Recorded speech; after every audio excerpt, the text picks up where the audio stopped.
ನಮ್ಮ ಶಾಲೆಯಲ್ಲಿ ಸರ್ಕಾರಿ ಪ್ರೌಢಶಾಲೆ ದುರ್ಗಿಗುಡಿ ಶಿವಮೊಗ್ಗ ಇಲ್ಲಿ ಶ್ರೀ ಬಸವಕುಮಾರ್ ಪಾಟೀಲ್ ಸರ್ ಅಧ್ಯಕ್ಷರು, ಕಲ್ಯಾಣ ಕರ್ನಾಟಕ ಪ್ರತಿಷ್ಠಾನ ಬೀದರ್ ಇವರು ನಮ್ಮ ಶಾಲೆಯಲ್ಲಿ SSLC ಮಕ್ಕಳಿಗೆ ಒಂದು ಪ್ರೇರಣಾ ಕಾರ್ಯಕ್ರಮವನ್ನು ನಡೆಸಿಕೊಂಡು ತುಂಬ ಮಕ್ಕಳು ತುಂಬ ಒಂದು 2 ಗಂಟೆಗಳ ಮಂತ್ರಮುಗ್ಧರಾಗಿ ತುಂಬ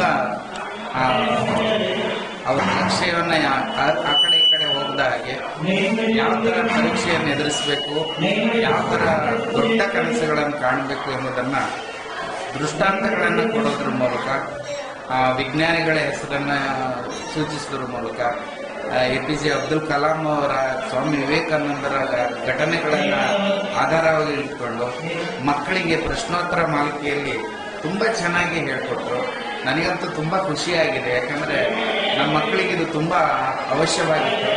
ಯಾಕೆಂದರೆ SSLC ಮಕ್ಕಳಿಗೆ ಓದುವಂಥ ಒಂದು ಪ್ರೇರಣದ ಮಾತುಗಳು ಭಾಳ ಅವಶ್ಯವಾಗಿತ್ತು.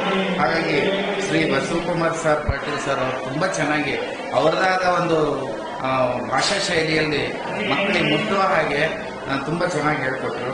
ಸಂಜನಾ ಇಸ್ಲಾಮಾಣಿ, ನಾನು 10ನೇ ತರಗತಿಯಲ್ಲಿ ಓದುತ್ತಿದ್ದೇನೆ, GHS ದುರ್ಗಿಗುಡಿ ಶಿವಮೊಗ್ಗ. ನನಗೆ ಈ ಕಾರ್ಯಕ್ರಮದಿಂದ ತುಂಬ ಹೆಚ್ಚು ವಿಷಯಗಳನ್ನು ತಿಳ್ಕೊಳ್ಳೋಕ್ಕೆ ಇದಾಗಿದೆ. ಆಮೇಲೆ time is A very important. Time ಅನ್ನೋದನ್ನು ಹೆಂಗೆ ಬಳಸಬೇಕು, ಹೆಂಗೆ ಇದು ಮಾಡಬೇಕು ಅಂತ ಹೇಳ್ಕೊಟ್ಟಿದ್ದಾರೆ. ಮತ್ತು ನನಗೆ ಓದೋದಕ್ಕೆ ಬೆಳಿಗ್ಗೆ ನಾನು ತುಂಬ ಲೇಸಿ ಮಾಡ್ತೀನಿ ಎದ್ದೇಳೋದಕ್ಕೆ. ಅದರೆಲ್ಲ ಹೆಂಗೆ ಎದ್ದೇಳಬೇಕು, ಯಾವ ಟೈಮಲ್ಲಿ ಎದ್ದೇಳಬೇಕು ಅಂತ ಹೇಳ್ಕೊಟ್ಟಿದ್ದಾರೆ. ಮತ್ತು ಮನೆಯಲ್ಲಿ ನಮ್ಮ ಮನೇಲಿ TV ಇಲ್ಲ, ಆದರೂ ನಾನು ಬೇರೆಯವ್ರ ಮನೆಗೆ ಹೋಗಿ TV. ಈ ಒಂದು ಕಾರ್ಯಕ್ರಮ ಭಾಳ ವಿಶೇಷವಾಗಿರ್ತಕ್ಕಂಥ ಕಾರ್ಯಕ್ರಮ. ಬಹುಶಃ ಇವರ ಉದ್ದೇಶ ಬಹಳ ಪ್ರಮುಖವಾದ ಉದ್ದೇಶ ಏನಂತಂದರೆ ಈಗಿನ ಮಕ್ಕಳಿಗೆ ವಿಶೇಷವಾಗಿ ಎಲ್ಲ ವಿಚಾರ, ಧಾರ್ಮಿಕ ವಿಚಾರಗಳು, ಸಾಹಿತ್ಯಿಕ ವಿಚಾರಗಳು ಹಾಗೂ ವೈಜ್ಞಾನಿಕ ವಿಚಾರಗಳು, ದೇಶಕ್ಕೆ ಸಂಬಂಧಪಟ್ಟ ವಿಚಾರಗಳನ್ನು ಮಕ್ಕಳಲ್ಲಿ ಕ್ರಿಯೇಟ್ ಮಾಡಲಿಕ್ಕೆ ಬಹಳ ಉತ್ಸಾಹಪೂರ್ವಕವಾಗಿ ಅವರು ಸ್ಪೀಚ್ ಕೊಟ್ಟಿದ್ದಾರೆ. ಮತ್ತು ಮಕ್ಕಳಲ್ಲಿ ಉತ್ತೇಜನವನ್ನು ನೀಡ್ತಕ್ಕಂಥ ಕಾರ್ಯಕ್ರಮ.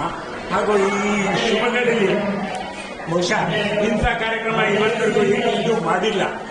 ಇದು ಬಹಳ ವಿಶೇಷವಾಗಿರುತ್ತೆ. ಈ ಕಾರ್ಯಕ್ರಮಗಳು ನಿಜವಾಗಿ ಎಲ್ಲ ಕಡೆಯೂ ಆಗಬೇಕು, ಎಲ್ಲ ಸ್ಟೇಟ್ಸಲ್ಲಿ ಆಗಬೇಕು.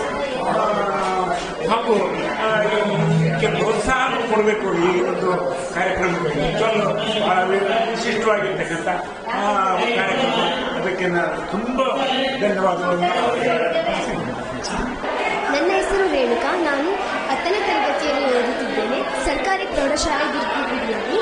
ಇವತ್ತು ನಮ್ಮ ಶಾಲೆಗೆ ಬಸವೇಶ್ವರ ಕುಮಾರ್ ಪಾಟೀಲ್ ಸರ್ ಅವರು ಒಂದು ಕಾರ್ಯಕ್ರಮನ ನಡೆಸಿಕೊಟ್ಟಿದ್ರು.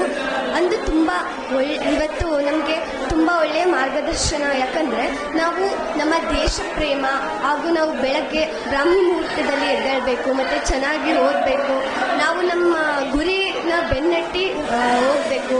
ಮತ್ತು ನಾವು ಹಿರಿಯರು ನಮ್ಮ ಮುಂದೆ ಇದ್ದಾಗ ಯಾವ ಥರ ಗೌರವ ಕೊಡಬೇಕು, ಮತ್ತು ನಾವು ಎಷ್ಟು ಓದ್ತೀವಿ ಅದೆಲ್ಲ ಎಷ್ಟೊತ್ತು ಓದಬೇಕು, ಯಾವಾಗ ಓದಬೇಕು ಅನ್ನೋದೆಲ್ಲ ತುಂಬ ಗೈಡ್ಲೈನ್ಸ್ ಕೊಟ್ಟು ನಮಗೆ ತುಂಬ ಒಳ್ಳೆಯ ಮಾರ್ಗದರ್ಶನ ಕೊಟ್ಟಿದ್ದಾರೆ.